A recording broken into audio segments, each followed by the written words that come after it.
Mga kaparokya, sayang yung momentum natin sa last minute ng laro against Angola. Natirahan lang talaga tayo ng pamatay sunog sa last 47 seconds ng laro. Kaya yun ang naging resulta, muli na naman tatalo ang ating pambansang kuponan laban naman sa Angola national team sa score na 80-70 na pinangunahan naman ni Gerson Goncalves ang Angola na kumonekta ng 17 points at para naman sa ating pambansang kuponan na Gilas Pilipinas ay pinangunahan naman ito ng NBA player Filipino descent at ating naturalized player na si Jordan Clarkson na gumawa ng 21 points at 7 assists. Sa first half ay lumamang pa ang national team ng 11 points, ngunit bumaliktad naman sa pagpasok or sa kalagitnaan ng second quarter at in the end of first half ay lumamang pa ang Angolan team sa ating pambansang kuponan. CJ Perez connected with 7 points and RR Pogoy also connected with 6 points sa first half. They gave some aggressiveness, offense and defense, but bumaliktad talaga yung momentum noong second quarter. Kiefer Ravena shows extra confidence to attack his defenders early in third quarter at magandang hugot na ginawa talaga ni Coach Chot Reyes sa kanyang player na si Kiefer Ravena. Nababad naman si Kai Soto noong fourth quarter at di masama ang pinakita ni Kai Soto sapagkat nakakakuha naman siya ng defensive rebound at yun, mahalaga yun para sa pambansang pupunan.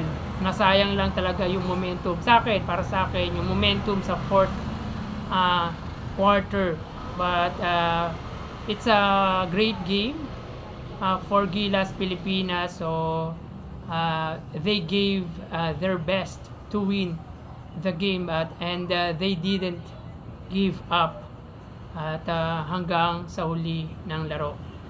Sayang at huli na naipasok si Renz Abando kasi nakita naman natin na yung aggressiveness niya sa depensa sa kanyang opponent or defend kung paano niya i-defend yung point guard, di ba? Kaya medyo nagkaroon din talaga ng momentum yung Gilas kasi medyo binigyan ng pressure ni Renz Abando yung point guard ng Angola, kaya para sa akin yun din ang naging dahilan kung bakit nagkaroon ng kahit extra momentum ang Gilas Pilipinas. Sayang 7 points na lang o 5 points na lang yung lamang talaga, di ba?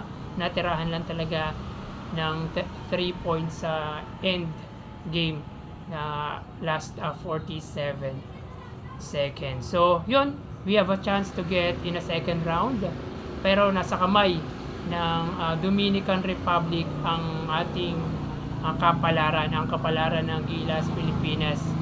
If mananalo ang Dominican Republic sa Angola sa next game nila at dapat manalo ang Gilas Pilipinas laban naman sa Italy, at least 10 points yung lamang kasi quotient yung pinaglalabanan natin dito. Pag nag-triple tie, quotient talaga ang maglalaban, ang pagbabasihan. So sana hopefully na manalo ang Dominican Republic against Angola at manalo ang Gilas Pilipinas against Italy by August 29, Martes, at again 8 p.m. sa Philippine Arena.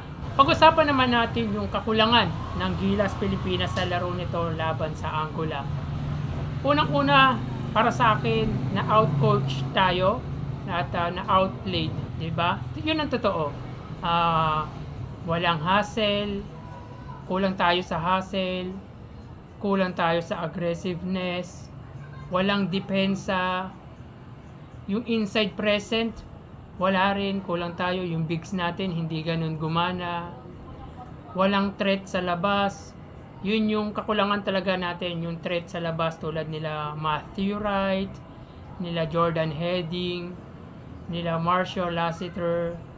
Tapos hindi tayo makakuha ng offensive rebound at saka defensive kasi wala tayong box out, di ba? Tapos yung unforced error natin, yung bad turnovers natin, even yung fast break, di ba? Talo tayo, wala tayong fast break, unlike sa Angolan team ay meron fast break. Unlike sa Angolan ng third quarter, talagang ilang 3 points ang tinirada ng Angolan team. Again, yung good facilitator natin. Doon natin na-miss yung magaling na point guard like Jason Castro. Ako, naniniwala ako na na-outcoach tayo. Though, hindi ko sinasabing mahina ang pagko-coach ni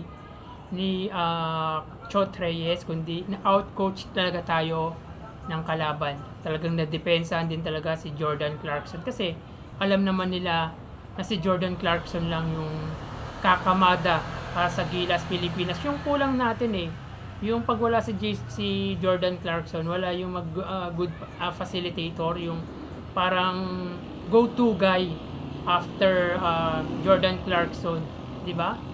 Yun nga, tulad ng sinasabi ni Sakuragi na